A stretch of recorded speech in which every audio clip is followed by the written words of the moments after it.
បាទស្ដីពុកម៉ែបងប្អូនរួចរាល់100%មកឈុតទៀតហើយពុកម៉ែបងប្អូនຂະຫນາດ5រលឹកក្នុង1ម៉ោងពុកម៉ែបងប្អូនបាទឥឡូវយើងតឡើងរួចរាល់100%ហើយគឺស្រស់ស្អាតមែនទែនពុកម៉ែបងប្អូនបាទខ្ញុំរៀបចំមកខាងខាត់បាត់ដំបងពុកម៉ែបងប្អូនបាទហើយក្នុងឈុតម៉ាស៊ីននេះដែរគឺមានធុងបាស3ដូចតែរដងទេពុកម៉ែបងប្អូនធុងទី1ផ្ទុកដោយអានតសាយកាបូនហើយរ៉េស៊ីនតមកចូលក្នុងក្បាលម៉ាស៊ីនយើងមានពណ៌ UV សម្រាប់មេរោគហើយនឹង filter ចាប់បកកដីដោយតដងនេះបងប្អូនហើយសិនគាត់នេះគឺតែមកជាមួយនឹងប្រព័ន្ធជំនួយ AO ដែរបងប្អូនគឺគាត់ប្រើទឹកដងបងប្អូនបាទអញ្ចឹងសម្រាប់ម៉ាស៊ីនខាងក្រុមហ៊ុនបងប្អូនគឺមិនរើសទឹកទេទឹកអ្វីក៏អាចប្រើបានដែរសម្រាប់សំខាន់គឺផ្ញើទឹកទៅផលិតនៅក្រុមហ៊ុនសិនបងប្អូនបាទអញ្ចឹងបើសិនជាបងប្អូនមានចំណាប់អារម្មណ៍ចង់ធ្វើ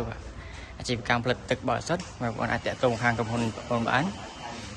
គឺមានគ្រប់ខ្នាតបងប្អូនចាប់ពី3លីត្រក្នុង1ម៉ោងរហូតដល់9000លីត្រក្នុង1ម៉ោងហើយម៉ាស៊ីននៅខាងមុខយើងនេះគឺខ្នាត5លីត្រក្នុង1ម៉ោងបងប្អូនបាទជាប្រភេទម៉ាស៊ីនធម្មតាបាទ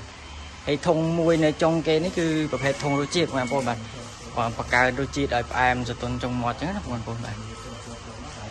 តមកគឺចូលក្នុងស្តែននេះជាស្តែន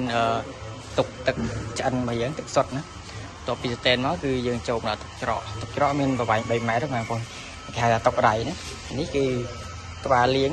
24ដបហើយខាងនេះគឺក្បាលច្រកហ្នឹងបងប្អូនបាន24ដបដូចគ្នា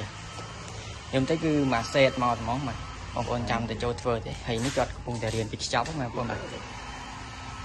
ក្រុមបច្ចេកទេសកំពុងតែបរៀនអញ្ចឹងបើសិនជាបងប្អូនមានតម្រូវការអីអាចតាក់ទងមកខាងក្រុមហ៊ុនបងប្អូនបានបាទតាមលេខទូរស័ព្ទគឺឬក៏ page Ultra Cambodia បាទអញ្ចឹងវីដេអូនេះមានតែប៉ុណ្្នឹងទេសូមអរគុណសូមគោរពលា